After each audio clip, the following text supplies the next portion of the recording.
Students.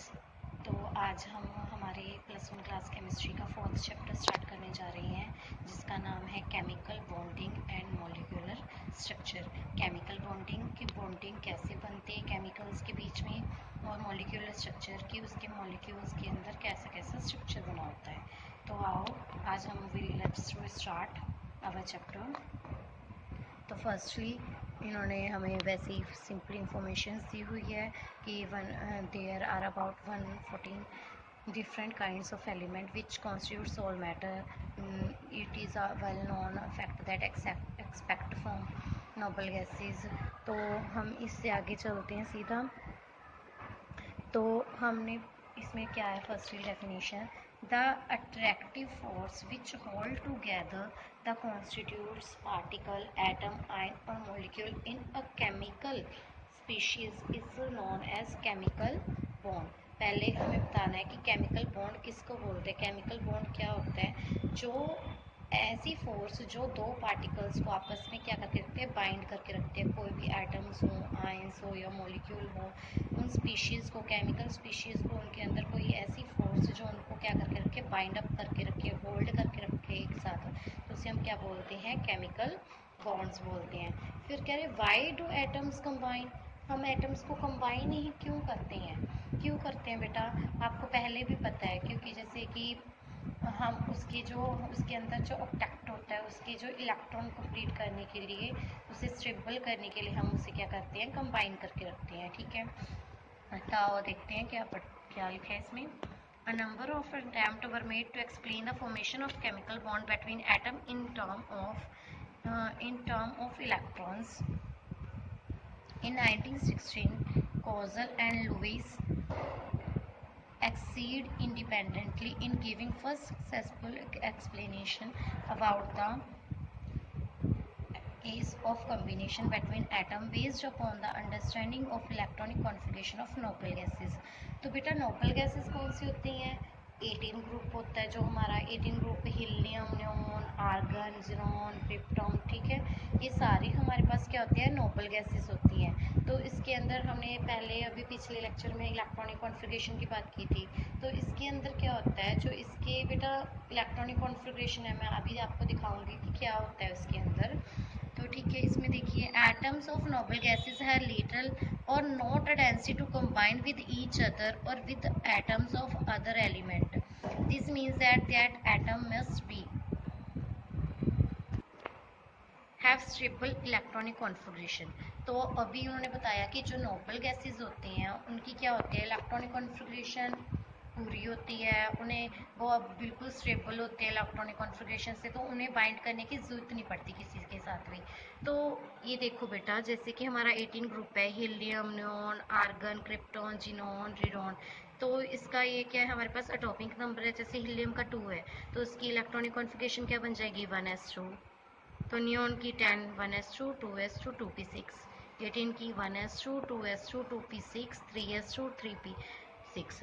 ठीक है, तो इनकी लास्ट में आपको लास्ट वाले दिखा रही हूँ, जैसे 1s2 है तो यहाँ पे 1s2 है, वैलेंस शेल में दिखा रही हूँ कि लास्ट में जो लास्ट वाले शेल्स में होंगे तो क्या क्या इलेक्ट्रॉन्स बचेंगे, क्या क्या कॉन्फ़िगरेशन होगी इसकी, जैसे 1s2 2s2 2p6 3s2 3p6 4s2 4p6। तो सभी के अंदर मतलब कि S2P6 है ना, ये कॉन्फ़िगरेशन आ रही है, सिर्फ आगे वाले क्या हो रहे हैं, हमारे पास शेल चेंज हो रहे हैं। तो क्या है, NS2 NP6 मोस्टली सभी जो हमारे पास नोबल गैसेज हैं उनकी सभी कॉन्फ़िगरेशन क्या होती है, NS2 NP6, मतलब कि सब में क्या है, या फिर 2 या तो फिर 8 इलेक्ट्रॉन्स प्रेजेंट है लास्ट शेल में। तो जब उनके पास 8 इलेक्ट्रॉन प्रेजेंट है बेटा, तो उसके ऑक्टेट क्या है, कंप्लीट है। अगर ऑक्टेट कंप्लीट है तो उसे कंबाइन करने की जरूरत ही नहीं किसी से, ना वो किसी को इलेक्ट्रॉन देगा ना वो लेगा। उसके पास 8 इलेक्ट्रॉन कंप्लीट है, तो वो क्या है, बहुत ज़्यादा स्टेबल है।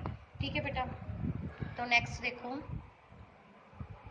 जैसे ये अभी मैंने आपको ये सारी बात बताई दी कि उनके पास क्या है, टू कोई भी इलेक्ट्रॉन ज़्यादा नहीं है, NS2 NP6 है, तो ये ना ही लूज़ करेंगे ना ही क्या करेंगे, गेन करेंगे। तो दीज कंबाइनिंग कैपेसिटी इज 0, तो इस वजह से इनकी कंबाइनिंग कैपेसिटी क्या होती है, 0 होती है बेटा। अदरवाइज अगर किसी के पास मान लो पूरे नहीं है, इलेक्ट्रॉन्स कम है या ज़्यादा है, तो वो गेन या फिर लूज करेंगे इलेक्ट्रॉन अपने शेल्स को कंप्लीट करने के लिए, मीन्स खुद को स्टेबल करने के लिए।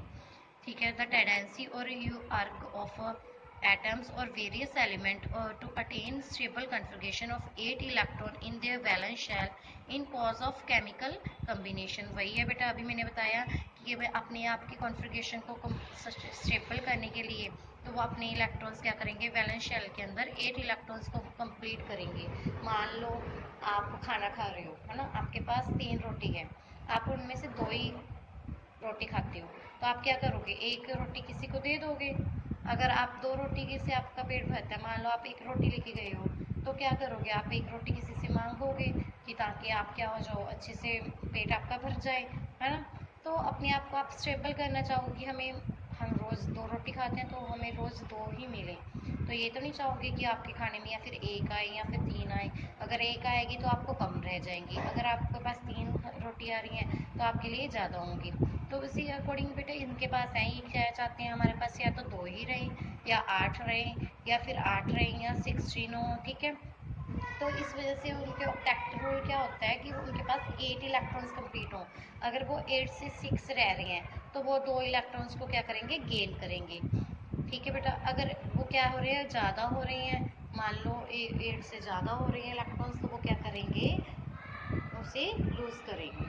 ठीक है बेटा, तो यही है। उसके बाद the principle of attaining maximum of 8 electron in the valence shell of atom is called octet rule. जिसके पास मैक्सिमम 8 इलेक्ट्रॉन होंगे उसके वैलेंस शेल में, तो उसे क्या बोलते हैं, ऑक्टेट रूल बोलते हैं। क्लियर है बेटा, तो आई होप आपको अच्छे से समझ आ गया होगा।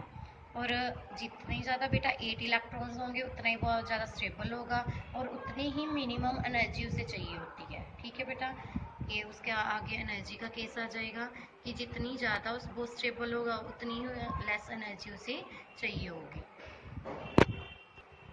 तो बेटा एनर्जी क्या है, स्टेबिलिटी के इन्वर्सली प्रोपोर्शनल है। अगर एनर्जी बढ़ेगी आपकी तो स्टेबिलिटी कम होगी, अगर एनर्जी कम होगी तो स्टेबिलिटी ज़्यादा होगी।